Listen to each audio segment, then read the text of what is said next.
Good morning friends. Saraswati study channel आपका हार्दिक अभिनंदन करता है और आशा करते हैं आपको हमारी वीडियो जो है समझ में आ रही होंगी।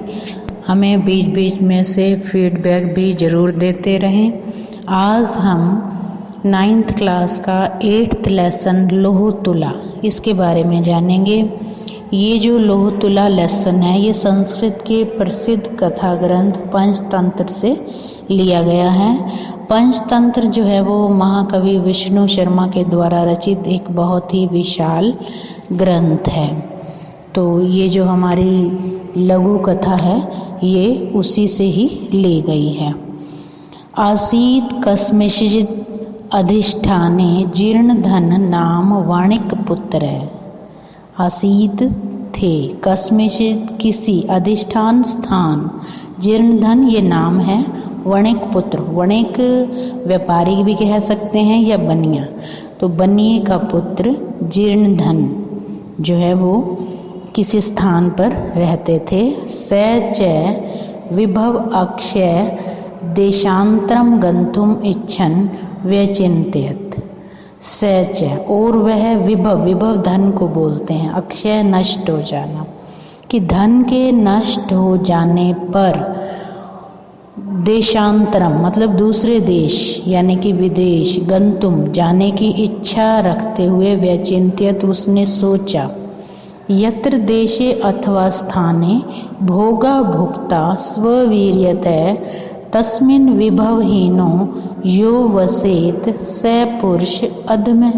यत्र मतलब जहाँ, देश अथवा स्थाने मतलब जिस देश में अथवा स्थान पर भोगा भुक्ता, भोगा भुक्ता मतलब भोगों को भोगने वाले, स्ववीर्यतः, स्ववीर्यतः मतलब अपने वीर्य यहाँ पर जो है कमाई कह सकते हैं कि अपनी कमाई से या अपने पराक्रम से जो है अपने भोगों को भोग रहे होते हैं। तस्मिन वहाँ पर विभवहीन धन से हीन होकर यो वसेत जो रहता है, स पुरुष अधम है, वह पुरुष अधम है अर्थात नीच है।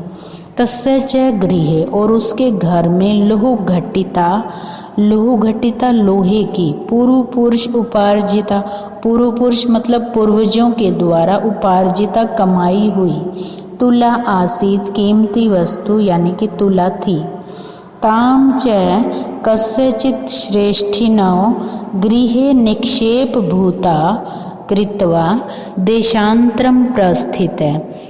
और वह किसी सेठ के घर में निक्षेप मतलब उसको रख कर जो है उसका मतलब एक तरह से दोस्त कह सकते हैं, दोस्त था वो, श्रेष्ठी ने मतलब सेठ था, उसके घर में निक्षेप मतलब एक अमानत के रूप में रखवा कर देशांतरम प्रस्थित है, विदेश चला गया। ततः सुचिरम कालम देशांतरम यथेच्छा भ्रांतवा पुनः स्वपुरम आगत्य तम श्रेष्ठिनम उवाच। ततः और वहाँ सुचिर मतलब बिना देरी के ही विदेश के अंदर अपनी इच्छा से भ्रांतवा घूम कर और पुनः मतलब फिर से स्वपुरम अपने स्थान पर अपने शहर में आकर उस सेठ से बोला, भो श्रेष्ठी ने दियताम में सा निक्षेप तुला, कि मुझे जो है वो मेरी तराजू जो रख कर मैं गया था वो दे दें। स आह वह बोला, भो अरे नास्ति सा वो तो नहीं है, त्वदीय तुला मूषकई भक्षिता इति। त्वदीय तुला मतलब तुम्हारी जो तराजू है वो मूषक चूहे को बोलते हैं, चूहों के द्वारा खा ली गई है। जीर्णधन आह जीर्णधन बोला, भो श्रेष्ठी ने अरे सेठ नास्ति दोषमस्ते कि इसमें तुम्हारा तो कोई दोष नहीं है। यदि मूषकई भक्षिर एति कि यदि उसे चूहों ने खा लिया, ईदृक इयम संसार है कि ये जो संसार है वो ऐसा ही है। न किंचित अत्र शाश्वतम अस्ति, शाश्वत मतलब हमेशा रहने वाला यहाँ कुछ नहीं है। परम अहम नद्याम स्नानार्थम गमिष्यामि, परंतु मैं नदी पर स्नान के लिए जाऊंगा। ततः त्वम आत्मीयम शिशुम एनम धन देवनामानं मया सह स्नानोपकरणम हस्तम प्रेष्य। तो वो क्या नहीं लगा कि मैं जो है स्नान करने के लिए जाना चाहता हूँ नदी पर, तो तुम जो है आत्मीय मतलब अपने शिशु बच्चे को जो कि धन देव नाम है उसको मेरे साथ स्नान के उपकरण को हस्त हाथ में लेकर भेज दो।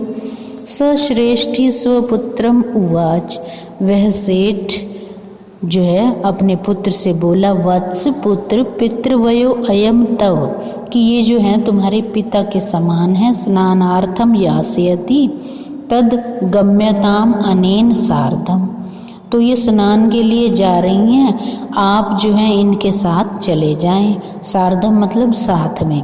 अथ उसके बाद असौ वह वणिक शिशु बनिए का पुत्र स्नान उपकरणम आदाय प्रहृष्ट मना तेन अभ्यागतेन सह प्रस्थित है।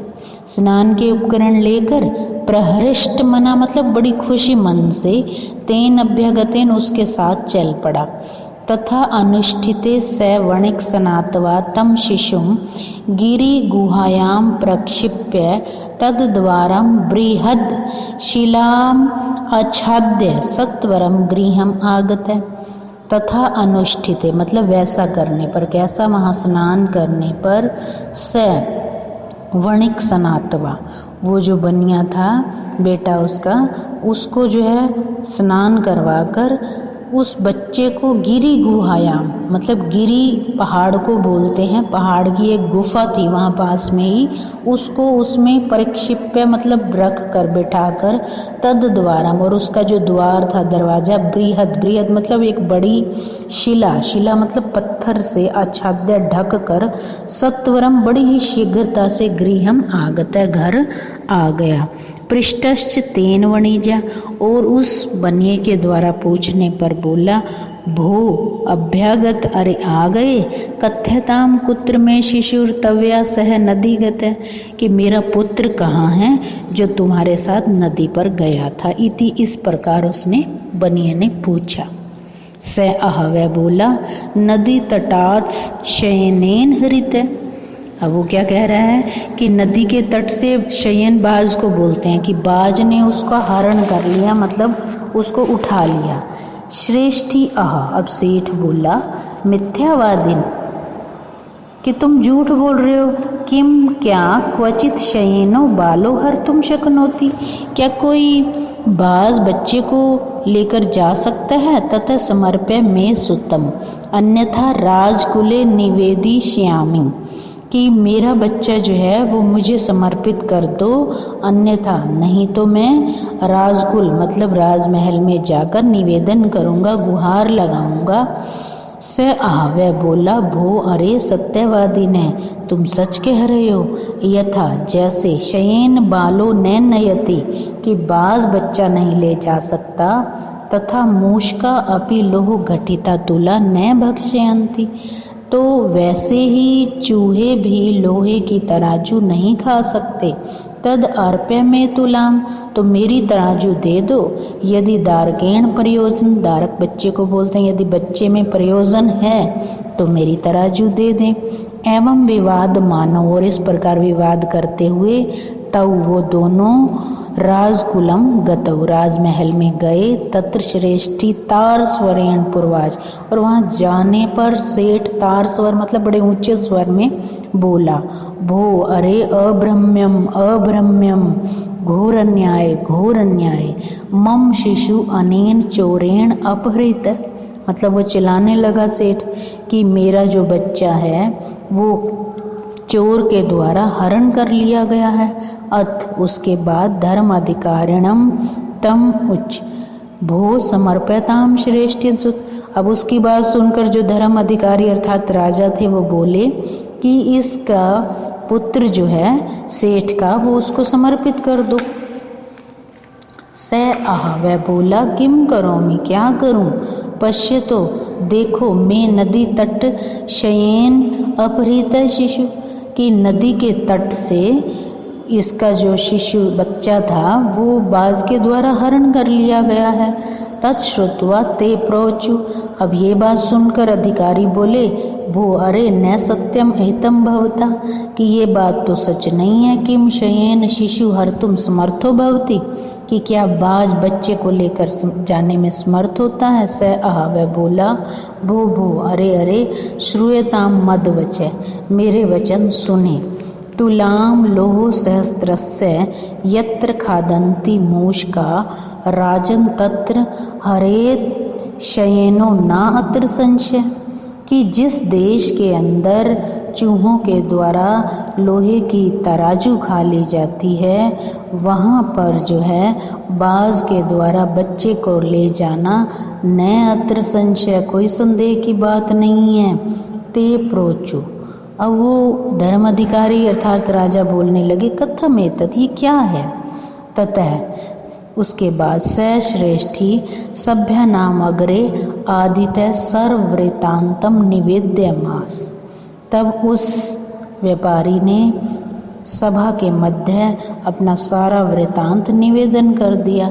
ततस्थैर विहस्य द्वाव अपि, तब जो है सारी घटना सुनने के बाद जो है हंसकर तऊ परस्परम संबोध्यम, उन दोनों को परस्पर उसकी तराजू और उसके बच्चे का आदान प्रदान करवाकर संतोषितऊ, संतुष्ट कर दिया गया। तो देखो बहुत ही इंटरेस्टिंग ये जो है कहानी थी। इसका जो है हमें अच्छे से समझ में भी आ गया होगा। हमारी वीडियो को लाइक करें, शेयर करें और